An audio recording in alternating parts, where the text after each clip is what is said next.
Kaitseministeerium on esimese 100 päeva jooksul olnud väga aktiivne. Me viisime esimest korda Eestis läbi kiire ja lühikese etteteatamisega reservide kogunemise õppuse, mis õnnestus 100%.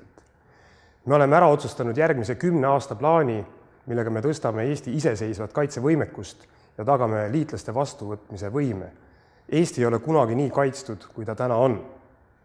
Järgmise aasta jooksul me tervitame Eestisse NATO liitlasvägesid.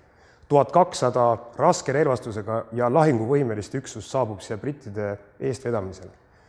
Sügisel on Eesti eesistuja Euroopa Liidus ja kaitseteemad on aktuaalsemad kui kunagi varem.